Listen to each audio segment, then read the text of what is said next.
The chart called it Ash Verge, and the chart said do not land.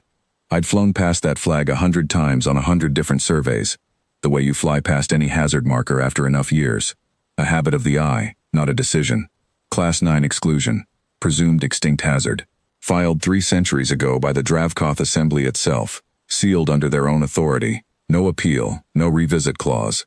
Nobody I knew had ever asked why a species would seal one of their own worlds and forbid themselves from looking at it again. I hadn't either. Until the morning my passive array caught something moving under all that volcanic noise that had no business moving at all. It came in on the thermal band, buried so deep in the ash world's natural static that the ship's own filters had been quietly discarding it for the better part of an hour before I noticed the discard log climbing. A pulse. 4 beats. A pause. 4 beats again. Patient as a held breath. Lava fields don't breathe in 4s. I sat with that fact for a long time before I let myself believe it. I ran the world's file twice to be sure I wasn't misreading a hazard flag as an invitation. Ash Verge. Moon of a dying red giant. Surface temperature high enough to blister unprotected hull paint. Atmosphere a slow poison of sulfur and grit. No listed population. No rescue clause on record because the record didn't believe there was anyone left to rescue. The last line in the file was a single Dravkoth assembly notation, translated flat and administrative. Subject deposited per the setting out. Matter closed. I didn't know what the setting out was. I know now. Command protocol is simple on a flag like that. Log the anomaly. Transmit it up the chain. Hold position. Wait for authorization that might take a season to arrive if it arrived at all. I sat in my chair with my hand over the comm switch for 11 minutes, listening to those 4 patient beats keep coming, unhurried, uncomplaining, 12 years worth of practice in a rhythm nobody had ever answered. Then, I took the ship down myself, alone, without the authorization, because I could not make myself sit in orbit and listen to that much patience go on being wasted. I left the weapons locker sealed. I want to be clear about that, because I've been asked since whether I was afraid, and the honest answer is that I was, and I went anyway with empty hands, because whatever was down there had spent 12 years signaling instead of hiding, and I decided that told me more than the hazard flag did. He was waiting at the beacon when I sat down, and I understood the setting out the moment I saw him. He was Dravkoth. I knew that much from the survey texts. The dense-boned, ash-gray build their whole species carries, built for a homeworld gravity that would flatten most things that walk upright. But he was Dravkoth the way a mountain is a hill. He stood taller than my ship's own airlock frame, shoulders like poured stone, hands that could have closed around my chest plate and my spine together without strain. His skin was scored white in old burn scarring from a world that tried for 12 years to kill him and hadn't managed it. He'd built himself a shelter out of the transport's hull plating, wedged into a fold of cooled lava rock, and I could see, even from the ramp, how carefully every seam had been fitted, how nothing had been forced or torn. The work of someone who had learned, the hard way and alone, exactly how much pressure his own hands could bear before something gave. And his eyes, when they found me climbing down the ramp with my hands open and empty, did something I hadn't expected from something built like a catastrophe. They went wide with disbelief, and then wet. He didn't move for a long moment, neither did I. Then he said something low in Dravkoth, a language I didn't have loaded, and my suit's translator lagged half a beat behind him trying to catch up to a dialect it had never heard spoken by a living voice before. What it finally rendered, flat and mechanical in my ear, was, "You should not have come."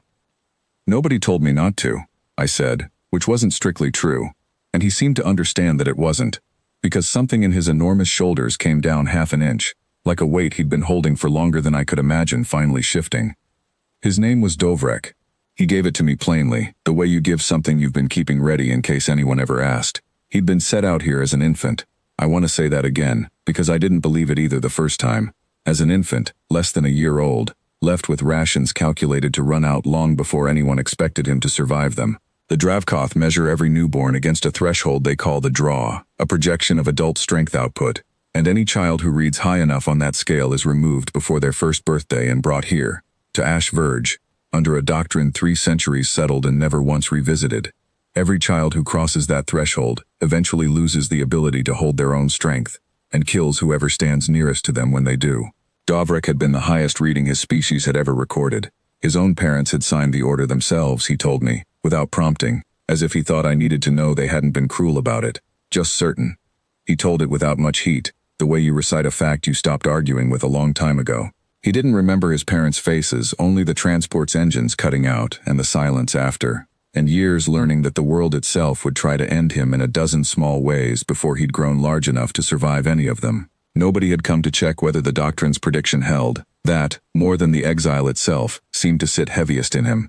Not that they'd feared what he might become, but that once they'd decided, they never once looked back to see whether they'd been right. He'd built the beacon out of the transport's own bones after it left him. 12 years of patient, one-handed engineering, with a body that had grown too strong for most of the tools he was trying to use. Learning to be gentle with his own hands the hard way, alone, with nobody to teach him and nothing to prove it mattered.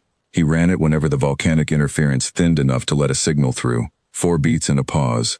Not because he believed anyone was listening, he said, but because stopping felt like agreeing with the doctrine that had put him here. I asked him, once the translator had steadied on his dialect, whether he'd ever lost control the way the doctrine said he would.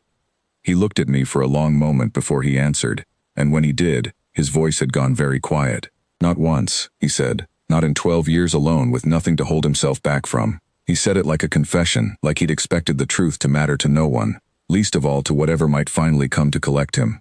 I told him I wasn't here to collect him. I told him I had a ship and a berth, and no authorization for either of us, and that I intended to take him somewhere the sky wasn't trying to kill him, and that whatever happened after that was a conversation for people better equipped than me to have it, but it would happen with him standing in the room, not sealed outside one. He didn't answer for a long time, then he knelt, carefully, like a man lowering a weight he'd learned the hard way not to drop, until his eyes were level with mine, and he said something in his own tongue that my translator failed entirely to render. No output at all, just a small apologetic flicker on my visor that meant no equivalent found. I asked him what it meant. He shook his head, once, and told me some things were only ever said once, to the one who earned them, and that translating it would be like handing someone else the debt. I never did find out what the word was. I've stopped trying. Some things you're given are meant to stay exactly the size they were when you received them. I filed the report the way I file every anomaly, plainly, factually, no embellishment, because embellishment is how true things stop being believed. Recovered survivor, hazard flagged world, no fleet required, 1 ship sufficient. I did not editorialize about the setting out, though I wanted to. That part I decided wasn't mine to argue. It was the Dravkoth assemblies to reckon with, once Davrek stood in front of them himself, and made them say the doctrine out loud to the person it had been written about. He rides with me still, most days, folded carefully into a berth built for someone half his size, careful with his hands around everything he touches, the way you're careful with a thing you were told for 12 years was too dangerous to be gentle. He hasn't lost control once.